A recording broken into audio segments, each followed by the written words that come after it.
All right, guys, it's time for the Next Level Guy Show, a men's interview, interest, and improvement-focused podcast featuring interviews with the greats from all industries to help you better your life. Each week, a new episode features an interview with one of the greats, covering all aspects of their story, from life hacks to tips and protocols that have allowed them to live life on the next level. We then highlight concrete action steps that you can use to improve your life. And now, your host, Ian Dawson Mackay.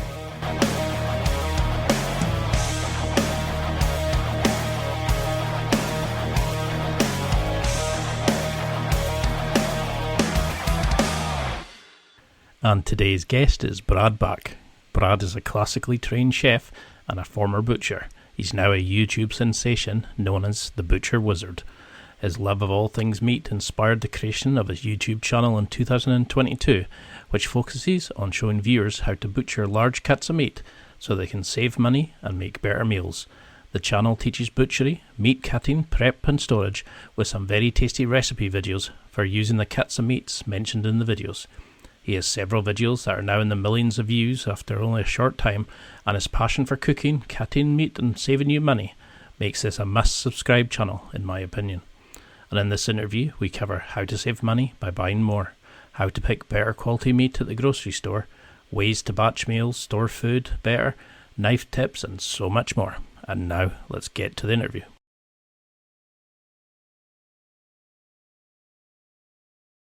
Well, thank you so much for coming on. It's an absolute pleasure to find somebody like yourself who loves meat just as much as I do.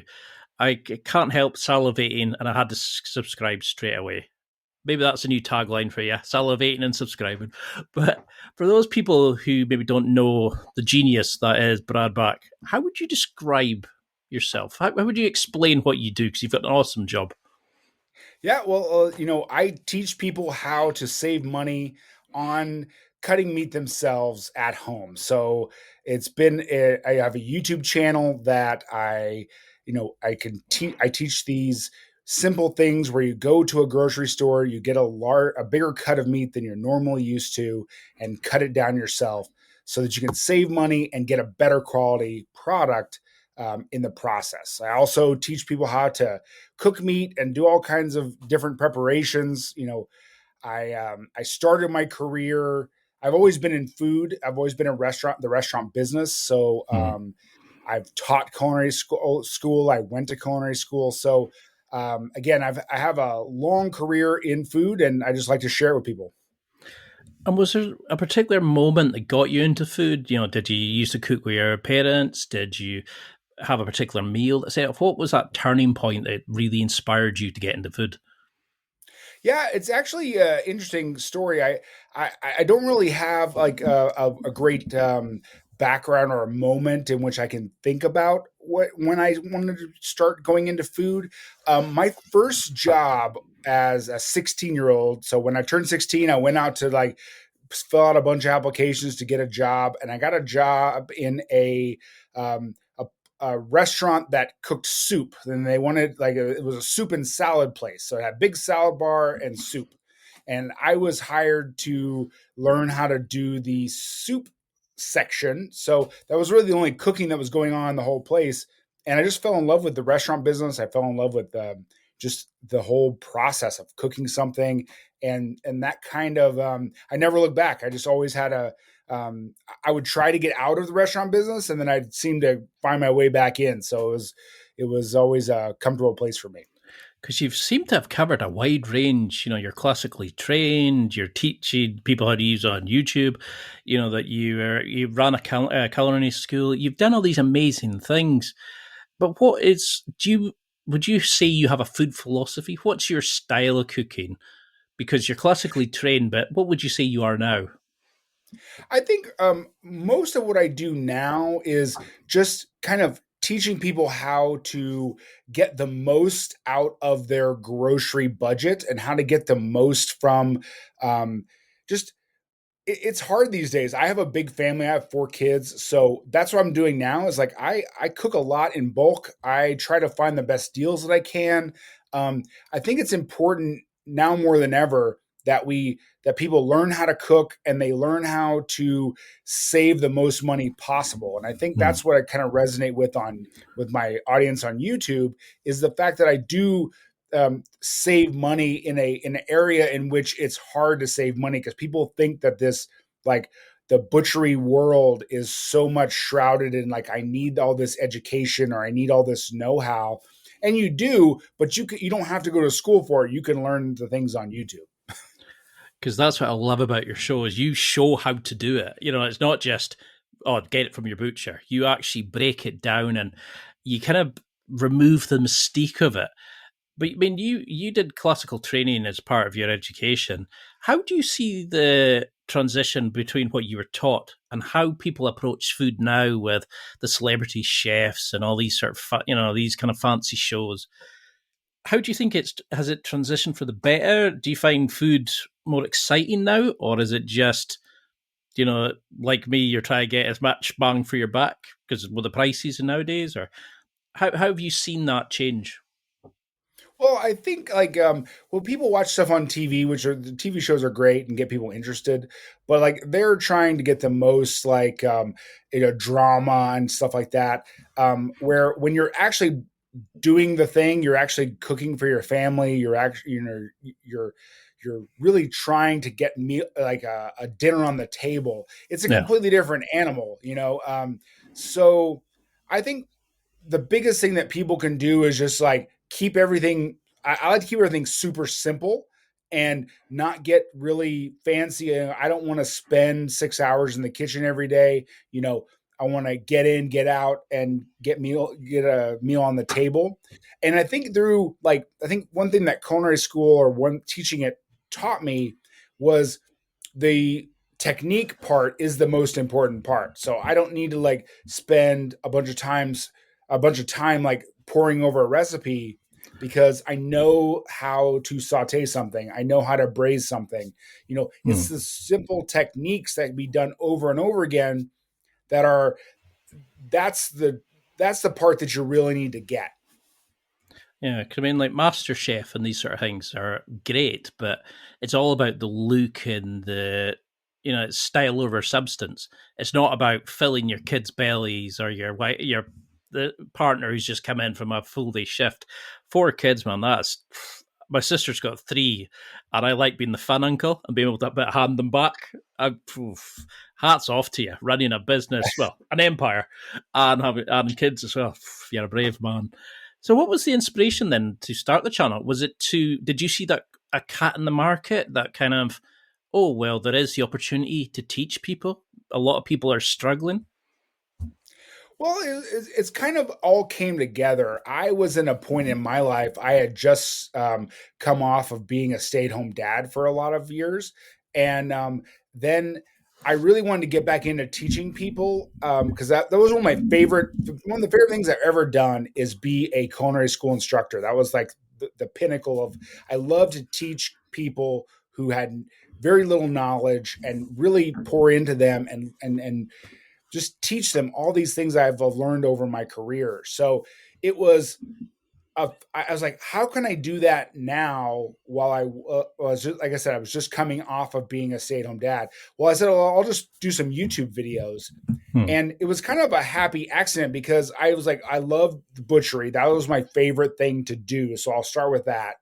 And then my 8th video went crazy. It got 1 million views in 4 days. So I took a whole ribeye that I got from Costco and I show people how to cut it into ribeye steaks and what to do with it. And for whatever reason, it just took off. And I use that kind of springboard to then go, okay, well, let me do another cut of meat and another cut of meat. And here we are, a year and a half or so later, and it's just been a crazy ride. Because that's what I love about your channel is I learned so many things about particular types of meats, better alternatives, but just silly things like how buying some sliced meat is actually far less beneficial to you in the long run to get to breaking it down yourself. And of course, we all think there's, like you were saying earlier, it's all these complicated things, but with a bit of guidance. And you have this unique, amazing ability to teach. You're a natural teacher. And I can't watch one of your videos without learning something. But what is your sort of understanding of the butchery industry just now? You know, before you would see one on every high street. Now they're in supermarkets or they're in very kind of specialist areas, maybe a bit more pricey in some bits. How have you seen the industry change since you were doing your butchery compared to now? Do you think we'll ever get back to your local butcher the way we used to? It's kind of interesting because I think that the actual business behind a butcher shop is very difficult. Selling meat is very difficult. There's very low margins, and um, it's I just said it. The local butcher shop is just so hard to do Yeah. profitably. That's why it kind of went, with grocery stores, and now it's kind of going. There's online butcher shops where they are focusing a lot on the higher end meats, like the wagyu, the different kinds of like specialty butcher shop, like specialty cuts and things like that. So I really think that it's it's just such a hard business to get into, that there's less and less of them. That's why there's so many decreasing numbers of butcher shops. You can still find them, and people really have to go and seek that out if they want that kind of personal experience with a butcher. But I had to say, most people are have a grocery store they go to, and they're just kind of given what the grocery store, or they are handed what the grocery store gives them. So Yeah. um, that's why I think it's, to put it in your own hands, is it gives the power back to you, where you can, like, okay, now I can learn how to cut these things, and it's not that hard. We're not breaking down like whole steers.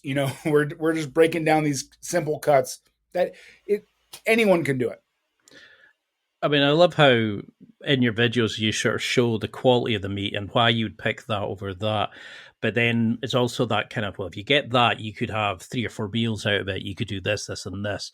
And you're so reassuring. You're like the meat daddy. It's probably, I don't know if that's a nickname you particularly want, but you know, Hey, and you just come away and you always think, well, I want to try that. I'm going to try that the next time I'm in the supermarket. And I think that's the sad thing is butcher shops used to be the local place where you'd meet your neighbors and you would be getting something for your dinner and for the week. And same with the milkman. And now we've kind of ordered it all online. And it's such a shame. But now with the rise of these things, like Just Eat and like our local delivery shops here for takeaways, these kind of state, what's it, that fresh, I can't remember what the name of it is.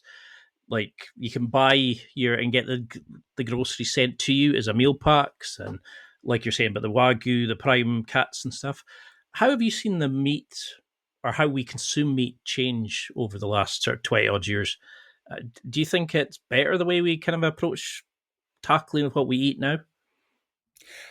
I think, like, for the consumer, it's mainly broken down into like steak cuts and ground beef is kind of like the two ends of the spectrum. So, like, I think when people are those are two things people are buying in bulk. And I like, what I try to do also is show you how to break those things down, but also in that middle range. So, like the chuck roasts, like the things that come off of the out of the chuck. That's my favorite cut is from the chuck. So you get all these different cool cuts out of there, but you have to kind of do them yourself, because the grocery stores spend most of their time talking about steaks and ground beef and kind of that middle area. It just kind of there's not that much demand for some of these cuts, so they just don't offer them. Because that was the frustrating thing. There was times I was like, "Oh, that looks really good," and then try find, you'd see it maybe in other videos, and like you'd go and try find it, and you go, "Oh no, we don't supply that. No, we're not. No one's interested in that sort of thing." And but now you start seeing all these kind of like Oriental and Jamaican spices in your supermarket, things that were never possible. And now we were starting to open up our abilities, but it's getting people's confidence to just try something a bit. So how if somebody's a bit maybe nervous about starting to eating a bit more meat, maybe they want to expand their repertoires. How do you start encouraging somebody as the meat daddy? How do you encourage them to start, I don't know, just embracing meat more? This is going to sound really Yeah, bad. no, it's fine. I think, yeah, the meat puns are plentiful, but no, I think for somebody, it depends on what your individual tastes are, because like, you have some people who love like a ribeye, like fattier cuts of meat, and you have some people who like leaner cuts of meat. So I think knowing kind of where all these cuts are on the cow, and like what they taste like, how much fat to lean ratio there is. That's the biggest thing, is like, what's your personal preference? So, you know, and once you go into that and you figure that out, then we can kind of break that down further and like, okay, I like a ribeye. So if I want to save money on a ribeye, there is a cut called the chuck eye steak. I don't know what it's called in other places in the world, but in the United States, it's called the chuck eye. It's basically a 4-inch portion of the ribeye that's in the chuck, and they cut it, they sell it as for chuck prices, but it's really a ribeye. So that's kind of like where I go. We're like trying to find these little hacks that can save people money and get them that experience they're looking for. But again, it's just kind of like, what are you into, and trying to find those cuts that are the best for that purpose. I mean, I think that's why your videos do so well, is because you're not just saying try that, and add this. You're actually showing us how to cook and how to prepare things, but then how to prep it and store it. But you're not doing it the patronizing videos that you see in some place. You're doing that sort of, like a coach, a guide, a friend. But you have a really great way of teaching it. Is there I can't remember the name of it. I think it was like flat iron, and there was some eye steak that I remember reading some butcher saying these are the cats that butchers tend to keep for themselves. Are there secret cats that butchers are? I don't know if you can break the butcher code, but that you would think everybody should try because they're so good that we tend to keep for ourselves. Yeah, like I said, that chuck eye steak is great. A Denver steak is also like usually those butcher cuts, what they call like the butcher's saving them, are some cuts that they find in cheaper cuts of meat, or cheaper like subprimal cuts that no one else knows about. So Hmm. like I said, the chuck eye and the Denver steak are two great ones that come out of the chuck. The flat iron also comes out of the chuck. It's a great steak. It's gotten more and more popular recently, I would say in the last couple of years. The hanger steak is great. There's a like I said, there's a bunch of these little steaks that they're little cuts of meat that are stuck in these like more tough primal cuts of meat, and it takes a little bit of a butcher know-how to kind of get them out. But if you can find them, they're great. Because that's what I like about your blog and your website. You've got pictures of the animal and showing where each cat of meat comes from. When I grew up in the Highlands of Scotland, we raised sheep and lambs and stuff. We've got cattle now, so you kind of get used to knowing where your food comes from, seeing animals being born, dead through predators or abattoirs and things like that. So you understand the cycle, but does it scare you the amount of people that don't understand how their food is sourced or where it's prepped from, or how little knowledge they have behind the where what they're eating? Yeah, I think it's one of these things like you do need to know kind of where your food comes from. Also, even more so, like where the cuts come from on the animal, and what it means to have like, so each muscle group that has more work in the animal is going to be a tougher cut of meat, but it's also a more flavorful cut of meat. So you, you always balance this tenderness and flavor, kind of like um, the more the more tender it is, the less flavorful it is. And opposite is true also. And I think through a little bit of knowledge about how muscle groups are, you can learn more about, like, okay, if I get something out of the round, it's going to be tougher because that's near the hind leg. It's going to get a lot of work. So it's going to be tougher, but it's going to have a little more flavor. Where your short loin, which is where your tenderloin and your New York strip come from, then those are going to be more tender, but a little less flavorful. So I mean, it's just I think everyone could use a little more knowledge, and that's why I think my channel is so popular, or is getting more popular, is because people are into learning more about this. Almost, I always tell somebody who asks me, it's kind of like, yes, I can get the grocery store to cut all this meat, but I could also get someone to mow my lawn, or I could get someone to wash my car, or it's, you're learning a new skill, you're learning a new thing, and I think it's coming into fashion to kind of learn about butchery. It's definitely something I've been wanting to try a bit more of, but it's that fear into it though. If you buy, say, a £50 bit of meat or $8 meat, and then suddenly you go, I've just hacked the crap out of that, and I'm sitting with a bit here, I've wasted this bit. How do you start getting into the habit of, okay, I'm going to try that? How would you get over that initial thing? Because I know you've got some great blog posts, and one of them is like how to take, I think it's pork chops and split them into 3 meals. And that would be for a mom who's looking to feed her kids, think, oh, brilliant, I can make a menu out of this. How would you start that? Is it the chuck would be a great thing to start? What's a great practice piece of meat to begin with?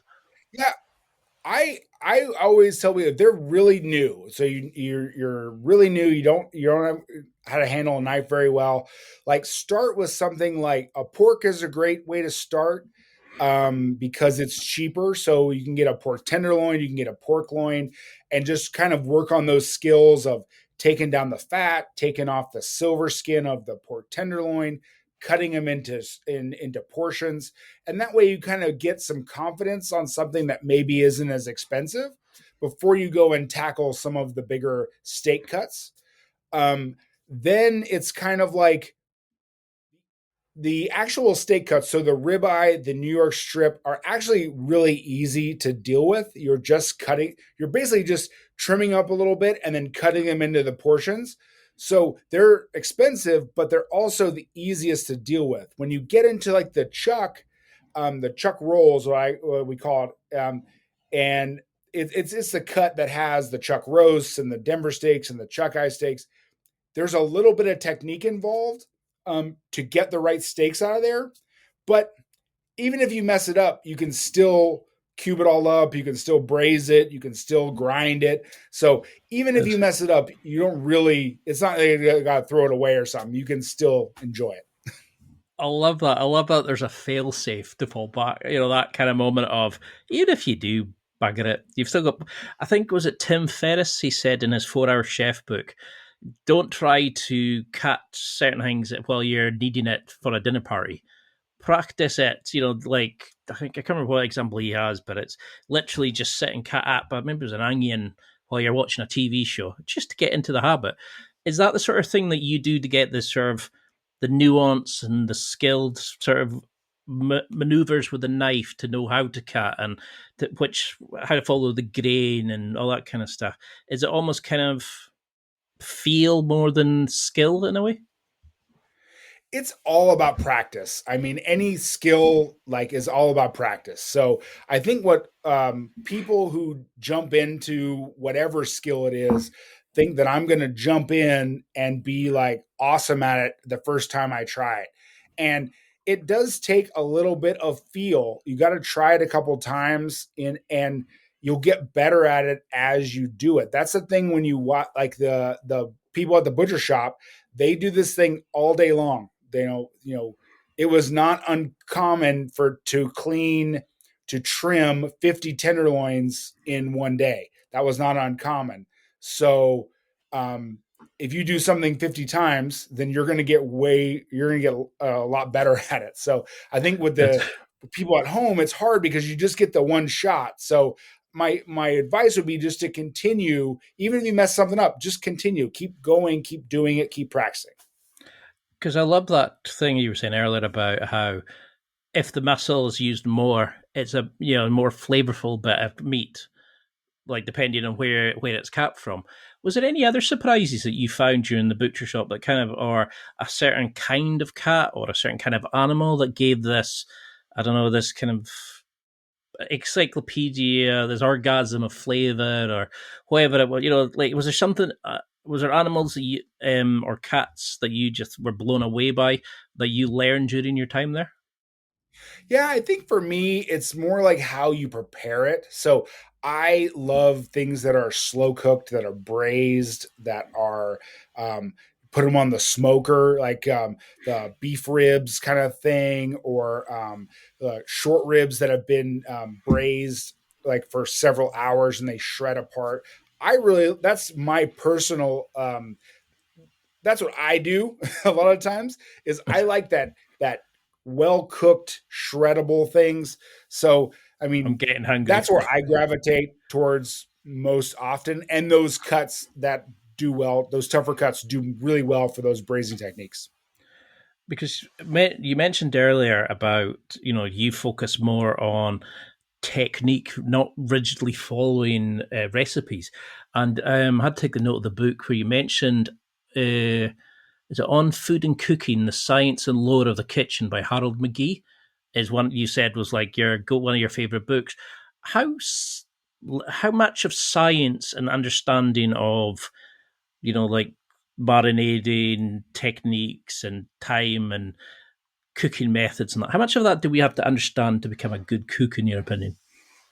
I think technique is everything. Like being you can having a good quality product is very important, but also what you do with it, that's the most important thing, because Mm. you can take something that is expensive, that's perfect, that's a piece of meat that's great, and you can destroy it and it could ruin the whole dinner. Whereas you can take something that's maybe doesn't start out as great and really through technique make it really really good. One of the things that I've been doing recently are called I love Mexican cuisine. So the birria tacos has been something that you may have seen on TikTok or Instagram Reels or something like that, where they'll take a chuck roast, simple chuck roast, they will stew it with chilies and beef broth and give all those great Mexican flavors to, shred it up, put it in a taco, and kind of grill it and melt that cheese. And it has all these great, it's each, so the whole taco is way better than the sum of its parts. So I think that, like I said, technique is everything, and you can really transform a lesser cut of meat into something really great. I knew I should have done this before, Eddie, and I am now desperate. I'm just like, my brain is like, oh, imagine that just now. So how do we start this process? I mean, you buy the piece of meat, you bring it home, and it's almost like your first kid. You kind of go, what do I do now? It's like I've now taken my baby home, and I'm like, what on earth do we do? How do we start prepping this? Because you see most people say, take it out of the fridge, 10 minutes to room temperature, stick it in a hot pan, wait till it's almost smoking, and then cook it. Then nobody kind of really understands about how to sear and how much fat to take off, or should I leave it on? Or how do we start things like considering marinating, prepping? What do we have to have ready? What are sort of the minimum things that you think everybody should have before they start? Yeah, I think some of the basics. If you're going to do like a steak, so we need you know, I like a cast iron skillet. It's one of my favorites. And one of my favorite pans is cast iron skillet. Getting it super hot, and a simple seasoning, salt and black pepper. If you want to add garlic powder, it's completely up to you, or something like that. I try to keep all the seasonings really really simple. Let the meat be the star of the show, and that's kind of everything else just enhances it. That really hot pan is really vital. Getting a nice sear on it if you're going to saute it or you're going to sear it, is getting that nice crusty part is really a big part of your steak experience. So that's really important. Cooking it properly, you need a meat thermometer is probably the best way for people who aren't who haven't worked in a steakhouse and done all that stuff.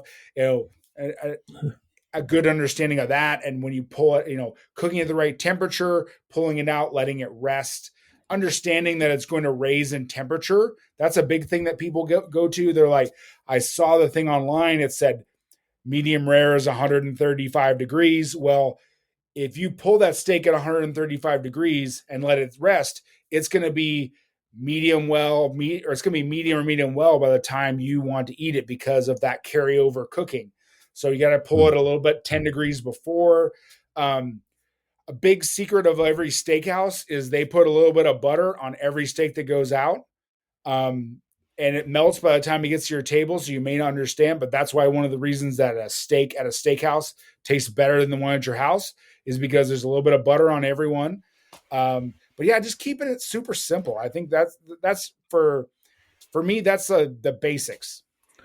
Because it's the thing into it nowadays is everything is, there's always a level up of, it's like you can get a meat thermometer, but then you can get ones with Bluetooth, you can get ones with apps, you can get ones that are Wi-Fi, and you're kind of like, all I want to do is just know how much it is. And I think that sometimes is we cook it well, and then we don't think about, we don't know about resting, or we don't know that it's actually going to keep cooking, or you take it off when you're frying it and stick it in the oven is actually a good way of cooking. There's all these kind of things. I mean, I interviewed Ben Nebril from Sorted Food, and there were so many things I learned from that show of just how amazing little changes as a home cook could improve your skill. And that's why I'm so glad I found your channel, because you're doing the exact same thing. You're showing people that these things are possible.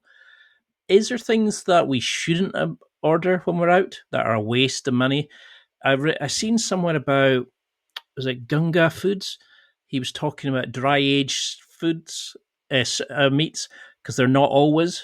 They just cook them in a certain way to portray them as dry aged. So you're paying for dry aged, but you're not getting that quality. Is there foods or meats that you think we should all avoid when we're out or in the supermarket? So it's funny you've mentioned this, because there's one thing that is very, very popular on social media, and it is the tomahawk steak. So if you don't know what that is, so a tomahawk steak is basically a ribeye with a bone that's like 14 inches long or something. And it pains me every time, because like the extra bone is just for looks, right? It serves no purpose because they've taken all the meat off the bone. So it is solely for show. So I've seen these on a menu where they'll charge an extra, a steakhouse will charge an extra $20, $30, $40, basically between the ribeye and the ribeye with the huge bone attached to it that you can't eat. So that's one of the things I would personally stay away from, because like I said, it looks good on Instagram, but it's like, but it serves no actual purpose for when you're eating. So you're telling me I shouldn't get it wrapped in gold leaf and, Yeah. Salt Bay and all that kind of no. Because all I want to think is, if I'm holding it, I want more meat on it. It's just, I don't understand it, but maybe I'm not. Like I said, it looks good. It looks good on social, but that's about it. And are there shops or brands that you're not? I know you probably don't want to name certain brands, but I mean, how do we make sure that the meat we're picking is ethical, it's cared for? Because people read these things, say, "Oh, grass fed," but it doesn't really mean how that the animal had freedom. It's maybe just in its diet. And like, are there certain buzzwords that you think are a yes and certain words that are an immediate no when it comes? Do you have like a guideline when you pick meats to the color, the source, the feed, etc.? Yeah, I think with that, with sourcing the meat, you want to get the best that you can, and if you can find a local farm or a local rancher that has and buy from them, that's obviously the best because it's gone the least amount of distance. But it's hard because every time that we come out with a this is organic, this is grass fed, this is it grass finished, all these other different words, there's a lot of like funny business in with the labels. So you just got to kind of do your best. And I always look for fresh, whatever the freshest. You got that nice, dark red color. It has a good amount of fat in it, intramuscular fat, so you can see that it's well marbled. Again, there's only so much you can do because they're like I said, all these words, all these labels can be misinterpreted. They can be kind of gone around. So you just kind of do your best is all I can say in this minefield of terms. Because it's everybody wants to have like the best story behind their food, but it's also what you can afford for your family, how you can prep, and it's I'd rather feed people than say, oh well, by ethical considerations are against that.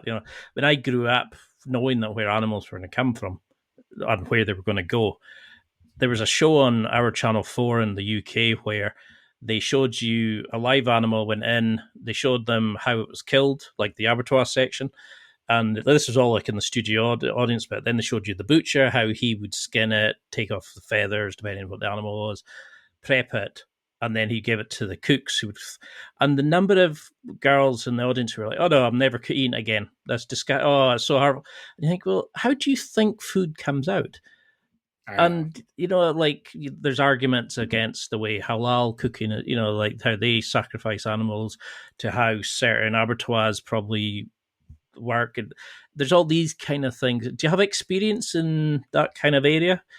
Have you had? I don't really, as far as the as far as the raising of cattle. I've never been part of that process. It's like I said, you just kind of it's hard because um, also because like the grass fed, grass finished, all that stuff. The more like a lot of times that is less marbled, and it doesn't have as much fat in it because it's eating grass and stuff like that. So you got to kind of weigh the pros and the cons of what you're looking for, what you're used to about the characteristics of that steak, of that piece of meat, and where to get it from. So if you've got somebody just now thinking, okay, there's a butcher shop down my road, or there's a butcher shop in this market, and they go in and all they see is the amazing window filled with beautiful cats. And I remember back in the day when my mom was a school technician, she would send me in with a list of like hearts and kidneys and all sorts for the science experiments, and they'd be pulling out all these like it looked like a horror show in some bits, but they were such nice guys, always helping, and they would tell you how to cook things and how to do different. They recommend, like when I was asking for dinner, not for that stuff. So, how do we build a relationship with our local butcher? How do we start that kind of two-way communication? Because I don't like just asking people for things. I like, how's your day going? How you getting on? How can we befriend our local butcher? It's probably the best way of putting it. Yeah, I think the best thing to do is go in there and kind of like talk to your butcher, say, hey, tell them what you're trying to accomplish. It may be like you picked out a recipe and they can help you get a cut of meat that is best for that recipe. Because there'll be lots of, online is crazy. So people would come in to the shop and they'd be like, I want to do this recipe with this cut of meat. And you'd be like, that's probably not what you're looking for. Hmm. Or that's a more expensive way to do it. Maybe you want to use this cut of meat instead. I think it's just kind of going and using their expertise about different cuts of meat, where they come from. And again, it's getting tougher and tougher to find those highly skilled people. But again, just asking the questions and being a customer, like being a customer who comes in the shop a couple times a week or once every week, being that normal face that they've seen, you're gonna be able to get that service that you're looking for. Because I always loved how attentive they were and how they always looked for the best thing for you. and how they would have the patter with the granny. They would chat to the new person coming in, the mum. They would show them and give them a wee bit extra, or they would go out their way, and it's a service and a set of skills and expertise we do not want to lose, and it's a real shame. So, how do you think these? I know these online markets now where you can box 8 steaks and get them sent to your house, and I know that the benefits of like sometimes cost because they can batch them and all this sort of stuff. But what's your opinions on these things? Are any of them any good? Have you found a service that kind of works that keeps the old age the traditions alive? It's really tough to do those things online because again, you're just kind of clicking a box and they're Yeah. sending it to you. So, a lot of those online butcher shops, the way that they kind of can stay in business is by doing those more expensive cuts of meat, the wagyus, the primes, that kind of thing. And then you're so it's tough. It's tough to get that relationship it's almost impossible to get it from online sources, but it's like even when you go to a grocery store, it's really hard to get that relationship that way we once had with our food and with our butcher shops. But there's in big cities, in the United States, where I live, you can go and you can find these where, like, I have one in my town that's called Revival Butcher Shop. They're trying to revive this Yeah. custom butcher experience. So I think you just got to kind of really search for those small, still running butcher shops, but they're out there. You just gotta do some. It's unfortunate, but you got to do some research and find one that's in your area. Because I remember there was, I don't know if you ever seen Kitchen Nightmares with Gordon Ramsay a few years back, Mhm. and he did this thing about butchery, and he went to a couple of local colleges, and did a bit with the kids and showed them how to cut certain things and how to prepare it, and that's what he was saying. He was asking them like why they wanted to do it. Some were saying they were taken over from their father, or some were saying that they were interested in, they'd worked at certain jobs when they were younger, enjoyed working with the meat, etc. And I think that's the thing, is that we're now moving away from human connection. We're losing that kind of, not even networking, just that kind of community spirit, and that's why I love that you're bringing these kind of things back, and you're breaking down the mystique behind it. Um,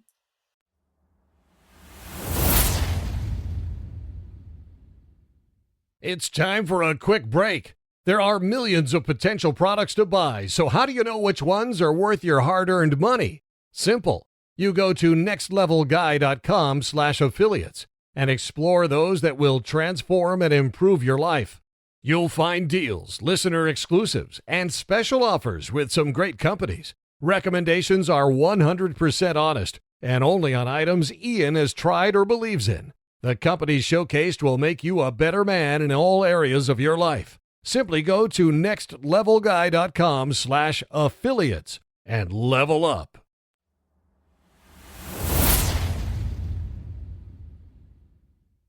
so how do we, once we go there and we get a couple of things, say we speak to, and we say we want this and we want to try that, and he gives us a couple of things to try. What do we do with them once we get them? Even if it's from the supermarket, how do we store them so they don't dry out? That they're not just coming in and oxidized or just squashed, or how do we make sure that they're adequate to cook? Is that rule of taking them out 10 minutes before good enough? Stick them in the fridge, take them out when you need them, or do you need a bit more than that? Yeah, so if you're going to get the big kind of subprimal cuts, like the whole ribeyes, the whole strips, they come in what's called a cryovac pack. So that is a vacuum sealed pack, and the meat in there can last like 30 days or more. I mean, you got a lot of days on that as long as it's in that original packaging. Once you get something that's cut already, you're going to have to use it pretty quickly, um, or freeze it, vacuum seal it, and freeze it, something like that. Um, but as far as like taking it out of the fridge before you want to use it, you know, I am under the, you know, I don't necessarily have a bunch of rules when it comes to steak, as far as like making sure it comes room temperature or whatever. You know, taking out for 10 minutes, it's not going to be anywhere close to room temperature. You're probably going to need more like 3 or 4 hours. And no steakhouse in the world takes their meat out of the refrigerator for 4 hours or 2 hours to make sure it comes room temp. So I don't know, it's a good experiment. I might do one on my channel of like how that doesn't make that much of a difference. Uh, But like I come from a restaurant background where everything is cold. Everything starts out cold and that's how we do it. So um but just taking care of it in general is just making sure that you can expose it to oxygen before you want to cook it. If you want to, you can pre-season it. Some people do that a little bit. I don't really get into all of those little nuances because I don't know how much effect it actually makes. Because if you're going to do something that only increases the value maybe 5%, then I don't know if that's worth it for me personally. So you got to kind of make that decision and try it for yourself. Because I remember I was hearing that, and I think Sorted Food did that, where they did a couple of broke the rules of you don't you met was it wet into dry or dry into wet ingredients, and they found a lot of the rules didn't really matter, and it's like you're saying, it's like they're almost urban legends in a way. It's whereas like I'll take something out of the fridge, pork, chicken, whatever it is, and I'll maybe start canning it up and putting it into a stir fry or like it doesn't. I don't think it tastes any different. It's what you put it into. It kind of makes a difference, or how it's cooked, or you know, how then do you start prepping? What kind of oils are you a fan of? There's all these almond oils, peanut oils. There's tons of different things nowadays. What's a good beginner oil or a type of oil that we should? Is it just a vegetable oil good enough, or is it a Yeah. go-to? So when you're thinking about oil you want to like sear your steak in, it's more about like the smoke point of oil. So because you want to get that really really hot, that's the biggest thing. So if you put like an olive oil in there, it has a kind of a medium smoke point. And if you put them all on a chart, all the oils, it has kind of a medium smoke point, and you can actually oxidize that oil and burn that oil with high heat. I like avocado oil or vegetable oil is good. Um, Beef tallow is actually great because it has a high smoke point, but it also adds that beefy flavor. So um, I'd love to do beef tallow if I have it around. But you want a higher smoke point. That's the biggest thing because you can oxidize and burn those oils, and that doesn't taste good. Because that'd be a great set of videos to kind of see how different cooking with different oils affects things. And because something I love watching your videos is the skill that you have. You can see, that you're feeling it with your fingers, that you're basing automatically. You're kind of you're just naturally flow, and it's a joy to watch the skill set that you have as a chef. But how have you found that transition between being a chef to recording content to being a father at the same time as having to run a business as social media, talk to idiots like me? How have you found that kind of being a marketing almost yourself as much as the business compared to just cooking a storm like you used to do? It has definitely been a transition of I did not expect any of the amount of people to resonate with my channel, so it's kind of came out of nowhere, and it's difficult. I mean, you do this, you put time into a video, and you're like, I've done kind of what I want to talk about and do this and that, and then you get the YouTube comments, of course, are can be can be a little rough at some point. And it's hard because too, like, it's not just me cooking, it's cooking and moving cameras and making sure the sound is good, and you know all these other things that have nothing, and editing, and all these things that have nothing to do with cooking. And I feel like sometimes, like, I've had some videos where I'm like, okay, this is at a great temperature, and by the time I move the camera to where I'm going to slice it, it's now overcooked. It's Yeah.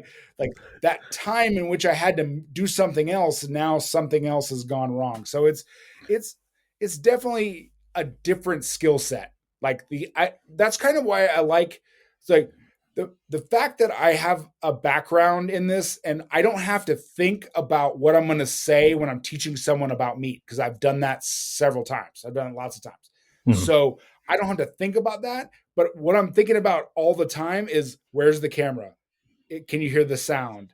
Is my smoke alarm going to go off? Is, all these other ancillary things that, you know, I didn't even think about before I started a YouTube channel. Because it's terrifying the amount of things you have to think, oh, camera, lighting, which I've realised mine's gone off, social media, there's so much to it. And do you think that's part of why you enjoy it as much as you do? Because you're now dealing with scratching your own itch. You're a beginner as much as in the YouTube side of things. So you're kind of leveling up your food journey again. You're now experiencing it from a new viewpoint. Absolutely, because it's a completely new learning experience when you're learning how to edit, when you're learning how to um, film, different cameras, different all kinds of things.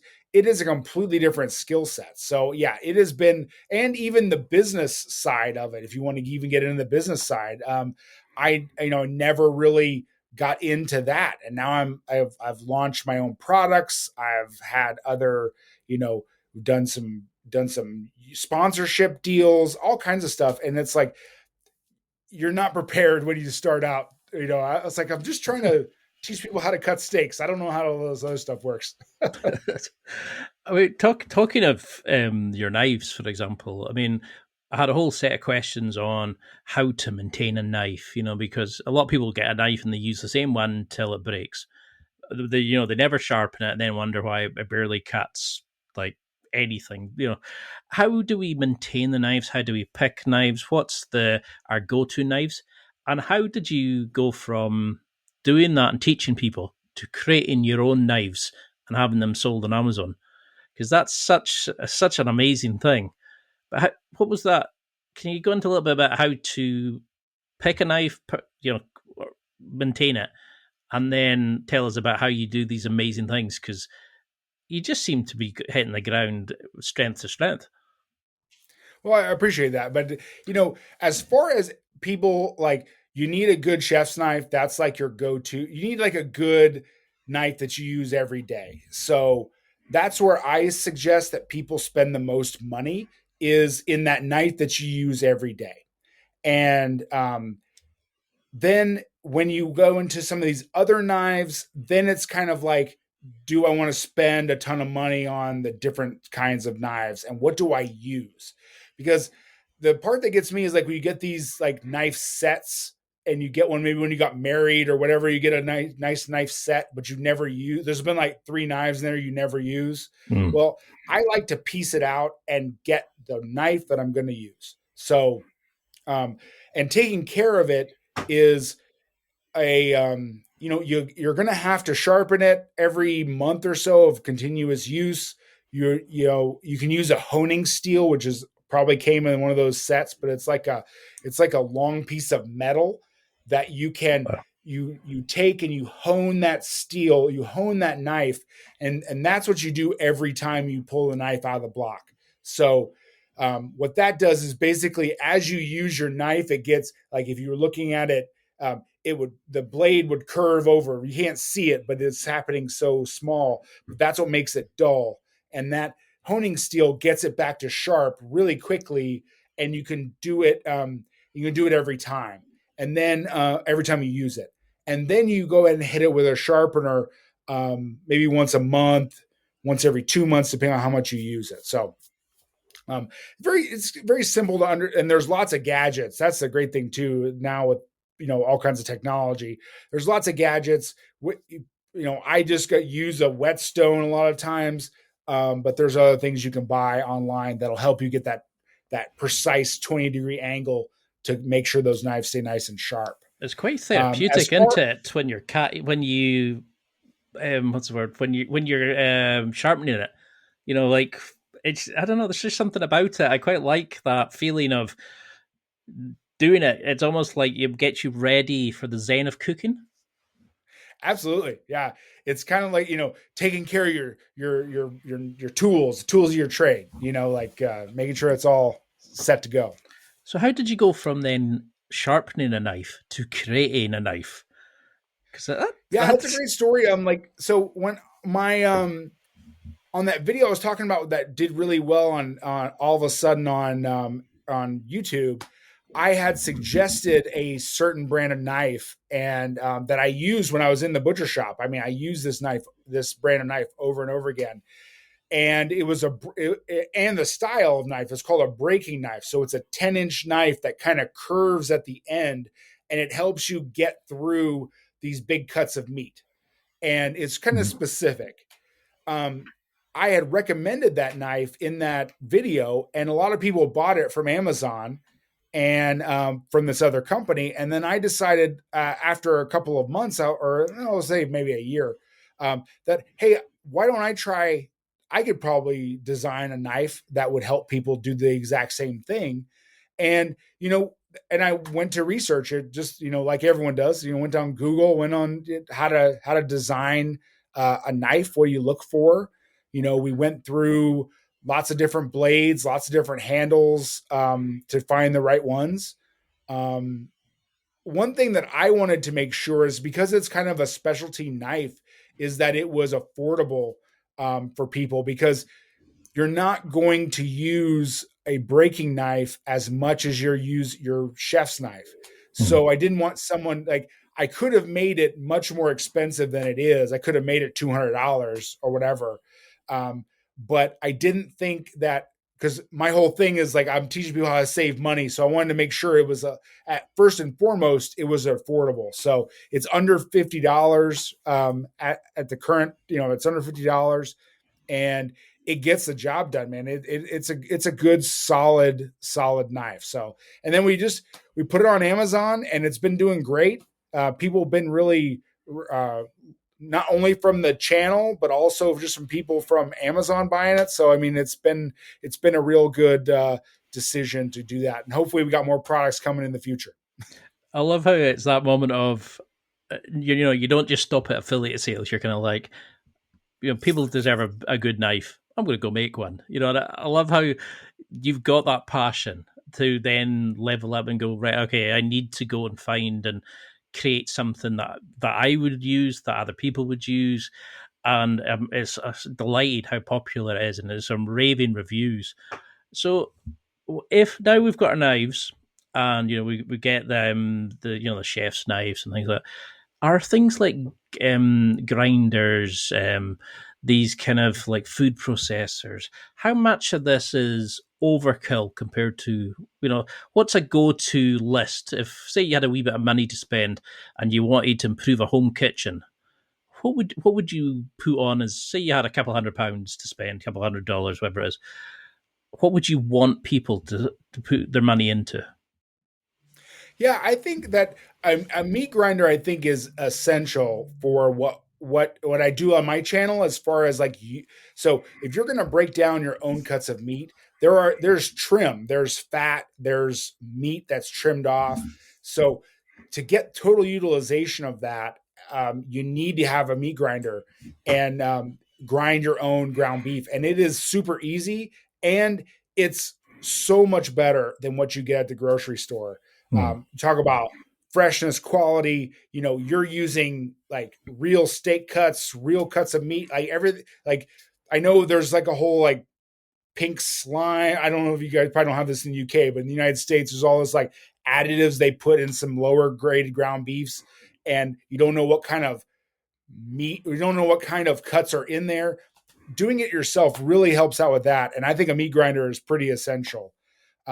Also, if you have a little bit extra money after that, I have a meat slicer that I use quite a bit. That I'll make lunch meat for my kids. Like I'll roast turkeys, we'll roast beef, stuff like that. It's just a higher quality of meat, so I like to do that. Another gadget I really love is a sous vide. to cook as far as cooking.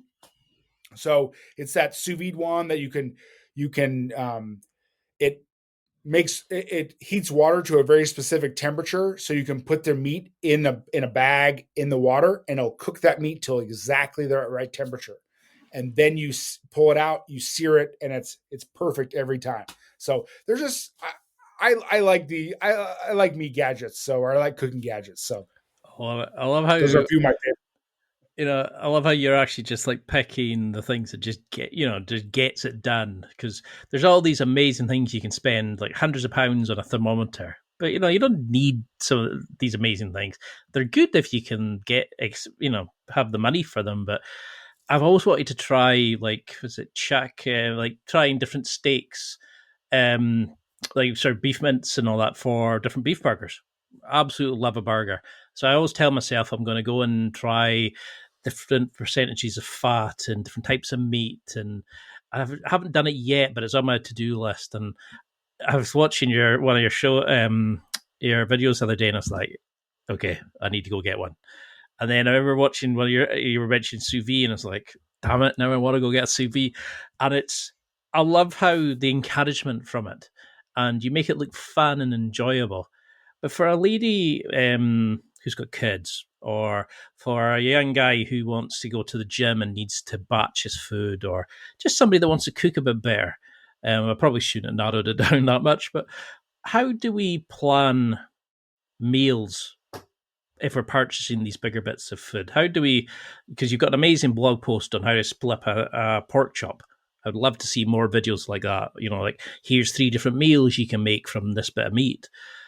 Say if it's chicken, if it's pork, whatever. How do we plan for variety, for feeding kids, feeding ourselves, but foods that we can take for lunch? We can pack lunches to the schools, eat at work. Like, that's not just cooking at home. How do you plan with your own kids to kind of give them good food, but also food that's livable food, if that makes sense? Yeah. Yeah. I mean, so for me, I will go and when I'm buying meat, and I will get a variety of different cuts of meat, and then come back, we'll make a plan for how to cook those. But also, we are, using the vacuum sealer to kind of put them in smaller quantities, because you get, like, I go to Costco a lot, so these big warehouse stores, you buy, 10 pounds of chicken. So what are we going to do with that? So we'll make it in smaller portions so that you can take one package out and make dinner with it. With the ground beef, I'll do the same thing. Either you grind it yourself or you get it somewhere else. Go ahead and buy it in bulk, but make it in a smaller package. That way you can kind of like, okay, I know I have 2 pounds of ground beef to work with for this meal. And I have some in the freezer ready to go. As far as what I do with my kids, I mean, I have, so 3 of my 4 kids are boys. They're in that stage where they are eating the whole house. They're eating everything they can get their hands on. So it is a lot of meat all the time. I will make these I'll put several pounds of chicken on the grill, and then I'll wonder where it all went the next, like, after dinner's done. So for us, we go through a lot of stuff, a lot of food, but it's just, like I said, making that plan and leftovers. I got one of my sons, he does not eat, he only eats leftovers for lunch, which is kind of good, because you always have those stuff stuck in your fridge, but he goes through and knocks out all those leftovers. But, like, I mean, just whatever your kids like, whatever your family likes, just double down, keep making that stuff, keep making those hits that they really like. And then every once in a while, adding a new something in there so that they can enjoy something new. I think trying to do something new is really hard for kids, but it's something they need to do because they need to taste some new foods, Because if not, we'd just be eating the same thing over and over. Yeah, I know that feeling. Because I like doing, like, the batching things, like having chicken and pork, cutting them up into cubes and then putting different sauces onto them, and then I like to make a curry, sausage casserole, steak, whatever it is, like like multiple dishes, and then freeze them. So I just usually put them into these little deli containers and stick them in the freezer once they've cooled down. Is that good enough? I mean, I'm not a culture vulture. I mean, my palate's probably atrocious. How should we freeze meats to keep them? Is there rules to these or Well, techniques? like so if it's raw, then like I said, like the vacuum sealer in the is the best way to do it and put it in the freezer. If it's cooked, yeah, you can just again you could vacuum seal it or you can put them in different Ziploc bags. It just depends on how long you're going to keep it. I would not suggest putting things in the freezer for a long period of time. Within a couple of weeks, a month, you should be going through that stuff because we everybody has got the stuff in the bottom of their freezer that they forgot about that doesn't look too good that Yes. they end up having to throw away. So You can't if you identify it can, anymore. yeah, because it all looks the same when it's frozen, right? So you got to make sure you write it down. Like, right, I'm not the best at this organizational wise, but I need to get better at writing what's on the thing because I'll be bringing up this package of mystery meat here that I don't know what it is, but yeah, write it down, write on the package, and then try to cycle through all that stuff in a timely fashion. Is my biggest tip. So how then do you flex the creative urge? Because you seem very a happy, guy. You seem to be very like living life, and I'm not surprised. You've got a beautiful family. You do these amazing things. But how do you review these? Like, how do you kind of look back at how the show's going, decide on the journey of how it's going to go, look at the videos you're going to make? How's your review? Because I remember interviewing Hazard Lee, the fighter pilot, and he was saying they'll sometimes listen to one radio call that lasts 5 seconds 20 times to see how it could have been improved, the quality, the content, the words used, the meaning given. Well, there's so much to it. How, now that you are the business as much as the show, how do you review your progression and make sure that you're getting family time? Brad the businessman, Brad the family, the father, Brad the family guy, time with your wife, and also create ideas. How do you juggle these many different plates? Yeah, it's tough. Juggling has not always been my juggling all these things hasn't always been my strong suit. It's like I will get down a rabbit hole of research and then what I want to talk about, and then I probably have a spreadsheet that has over 100 to 200 ideas all the time that I'm always adding to. Of this would be cool to do a video like this, and then I try when I'm thinking about the videos I'm gonna make. I try just to put on this list everything I can think of, even if it's not possible to make. Because again, it's just me. I don't have a whole crew. I'm not doing these crazy videos. So but I try to get all these ideas out because then it'll spark something else that'll be not so intricate. Like, oh, I can do that or I can do this. Um, but yeah, I just try to, anyone who works from home, it is really difficult to try to like carve out that time for family and carve out that time for business. Um, and I'm probably not the best at it. I'm working on getting better, but yeah, I kind of have this obsessive personality where I got to focus on one thing for a while and then move on to the next thing. So, Yep. like this summer, we've had a ton of family time. We've been on a couple vacations and done all that stuff. And now the kids are going to go back to school here pretty soon, so I'm ready to get back into making some more videos and concentrate on that. I know that feeling. It's like every time you learn something new, it's like a new shiny toy, and it's like, oh, about social media, SEO, and before you can go down so many different rabbit holes, and even just making videos. There's so many areas. Now you've probably worked in some of the most amazing places. You will know a lot of top chefs. What is it about them, about their approach to food, or their skill set, or just them that makes them good chefs? What have you found about likes yourself that just have this knack for food, and for people like myself who maybe can cook certain things, but yeah, I wouldn't impress anybody that much. How would you show what a top performer does and how we can emulate them to be a bit better? Or is that what your channel is aiming to do? I think like the top chefs like in the world, they really love food and they love to do the service of working in a restaurant. So hospitality is always very very big as part of their of you really got to love people. You got to want to impress people with your food, and that's what makes you strive to do some of the things that other people wouldn't do. Working tirelessly in a restaurant, doing the same thing over and over and over again. So it's the people in the restaurant business are wired a little differently.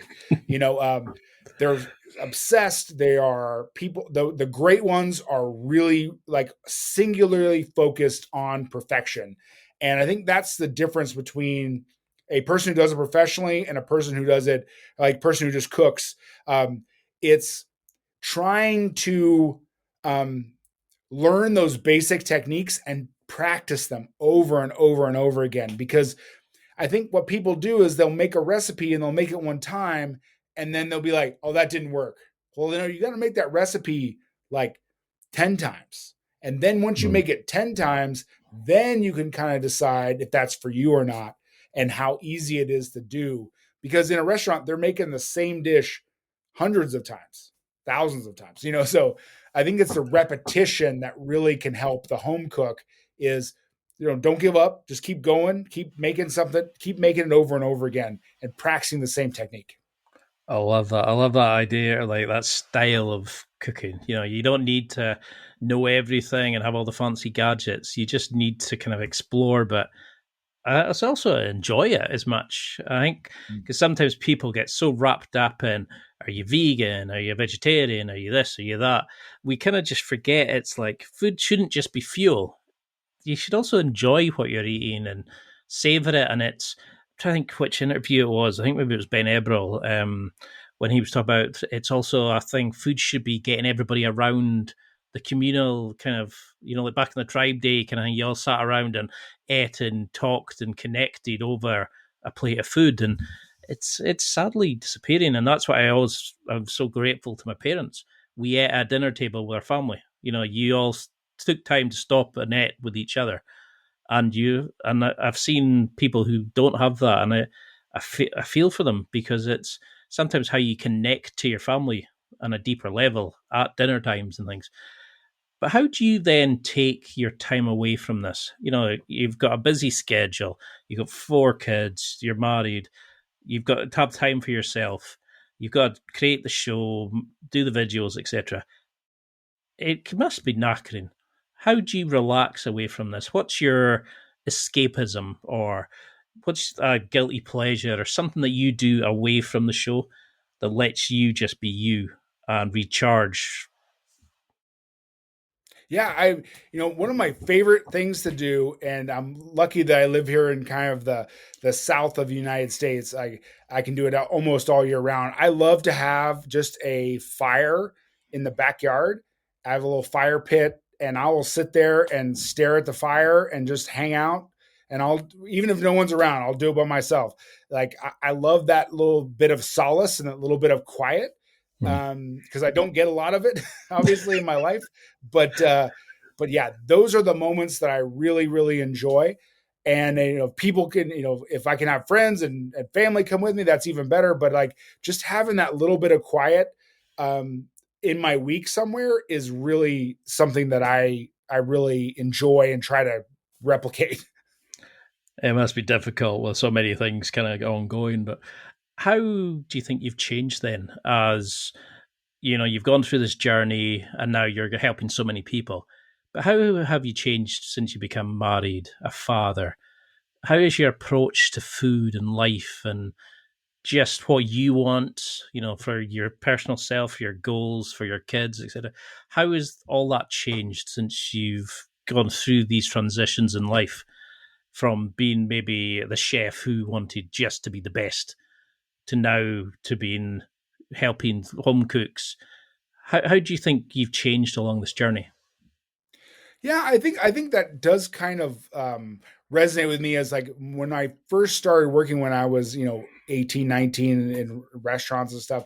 It was all about getting the skills and just working everywhere I could. I worked lots and lots of hours. And then when I got married and had kids, it was more like it's not about me anymore. It's about the family. It's about, and I took a huge step back as my kids got older, or well, I have twin boys, and when the twin boys were born, I actually quit for a little while and just was a stay-at-home dad. So it was kind of a abrupt kind of like, okay, your career doesn't matter anymore. You got to, focus on the family, focus on kids, and it was a big transition.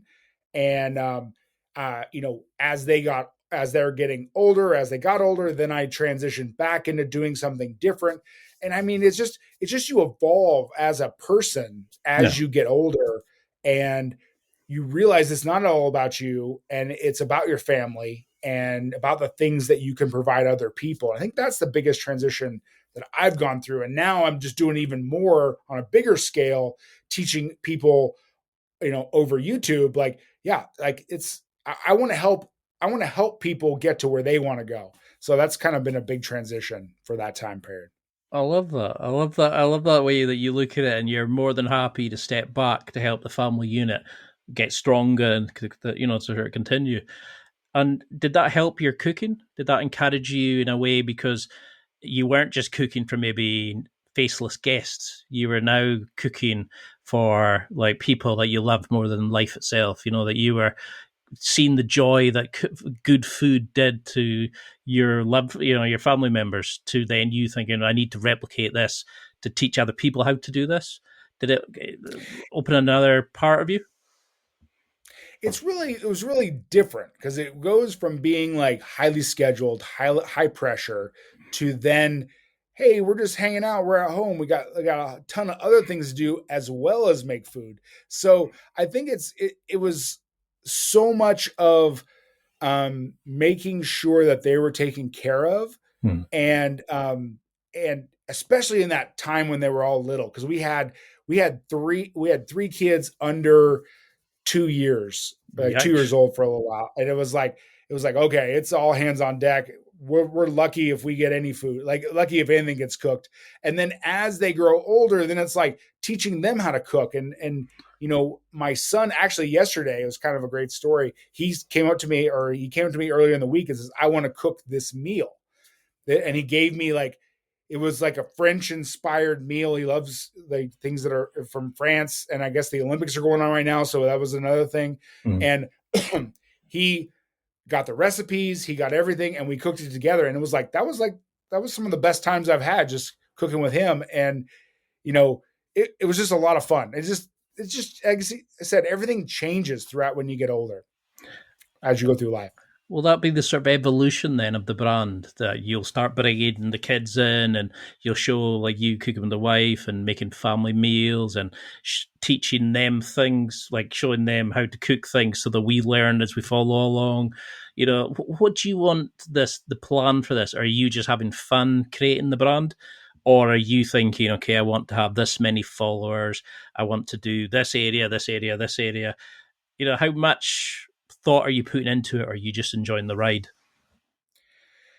I think for the first year or so, I was just enjoying the ride. And then in this last year, I've been like, okay, where are we going with this? And how far can we take it? And what can we do more? It seems like the longer you go, the more opportunities are available to you. So I'm just really trying to experience all these opportunities that I never thought would be possible. And enjoying the ride, but also trying to strategically get to wherever that next place is. I don't even know, because the funny thing is you think you're here and then you're like, oh no, but you could be there, and then and then there's always something further up. So it's just an interesting experience to have the business part of it and continually upgrade, continually do something different, and do something more. So who knows? I never thought it would be this I never thought I'd be where I'm at right now. So who knows where it's going to be next year, you know? I mean, that's the thing in it. Is like you open up rabbit holes, and before you know it, you're like, oh, I've done 15 videos on this, and I'm now doing this. How much of like the industry do you pay attention to now? Are you still researching and keeping up to date with the new techniques, the new videos, the new like must-have gadgets and stuff like that? Are you bothering with that, or are you just enjoying getting back to teaching and helping people? No, I'm clued in on what's going on as far as what's going on in YouTube cooking space, what's going on in the space of new technologies, new kitchen gadgets, all that stuff. I really try to keep up to date on that stuff because it's something that people need to know about. If there's a new gadget that's coming out, I want to be able to give my kind of spin on it and how I would use it or what I would do with it. But in turn, it's going as we get more and more technologically advanced. It's also teaching people that it's also a knife and meat, and meat and fire is also important to understand. Also, Because I think that's the thing, isn't it? We do get lost in the noise of it all, and it's just treating people to actually just get back to cook and just enjoy it. And I like that about your video. It's not just here's what I prepared and that's it. You actually taste it, you eat it, you enjoy it, and you talk about how you would improve it. And you don't come out as the oh I'm the best chef in the world. You just kind of go let's try this, and this is how I would do it. And like I think you made some was it compound batter the other day, and it was like oh I always mess up the first time throwing the cling film. And it's I like how you include all these things. You're not just like, oh, I'm the best. You just make it fun. You make it enjoyable, and you should be super proud of the work you do because it is amazing. And I'm so chuffed for you. And I know you're going to go so many places. And I know I've used up so much of your time, but I'd love to have you back on and really get into different things because there's so many rabbit holes I'm trying to avoid going down. So I hope you've enjoyed it as much as I have. But what would you want people to take from this? Till we can do our second round, what would you want them to come back to you in 6 weeks, a month, a year, whatever, and say, I listened to your podcast and I did X. What would you want them to do or tell you about their journey? I just would love people to experiment with cutting their own meat because it is it is very it's rewarding. It's very rewarding when you start to learn where these cuts come from and how easy it is and the practice that's involved. And it's just very fulfilling. So I would love if everyone could at least try it once because you'll get addicted to it, but you really will because you'll be like, okay, I've done this. Now what's the next project I need to do? What's the next project I need to do? So that would be one thing. I just love everyone to just give it, even the simplest thing, just give it a try. Cutting meat a try. I like it. And what would you want people to do now, apart from buying the knives? And how can we follow you on this journey? What's your social media, your website? I'd love to see more blog posts and more different videos and reels from you and all these kind of things. So how can we make sure we follow along and find out all the amazing stuff you're doing? Yeah, the best place is just on YouTube, Butcher Wizard on YouTube. I also have a Facebook group, a private Facebook group that we're doing that's relatively new, but it is how to cut meat, how to save money cutting meat with the Butcher Wizard. It's a really bad title, but you can search it and get there. But yeah, in there we're doing some we're doing some challenges where we all kind of take one project and do it at the same time. So that's kind of cool. We're starting one here coming up very soon. But yeah, man, I'm on all the socials as Butcher Wizard, butcherwizard.com, like all kinds of stuff. But mainly it's YouTube and Facebook group. I love that name as well. And what's your dream video? What do you want to make? Is there a certain type of meat, a certain type of video? Say there's no cost implications or there's you have time to go and do this and you can spend as much and as little time, effort, money into this. What would be your dream video to make? I would there's two that come to mind, if you don't mind, if I just indulge me with two. One of them is to break down an entire cow with go into a actual processing area where you can have all the equipment and do the whole thing yourself, because it's something you just can't do. I just can't do at home. And then also I have this fantasy of being of doing competition barbecue. So I don't know if it's probably not as big in the UK, but in the United States, like there's competitions for ribs and brisket and all the pulled pork and all this stuff. I've never really been into the barbecue scene as much. And I'd love to kind of do a documentary about trying to learn how to be a competition barbecue person.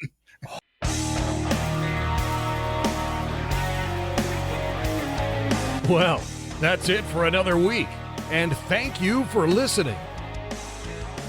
It's now time to take what you've learned and use it to develop and enhance your life with the key points mentioned. Listen, try it, embrace it, use it, and crush it. Now's your time to hit that next level in your life. If you liked this episode, then please leave a comment on the show notes or a review of the show on your podcast platform. Everything helps evolve the show. Until next week, keep seeking the next level in your life.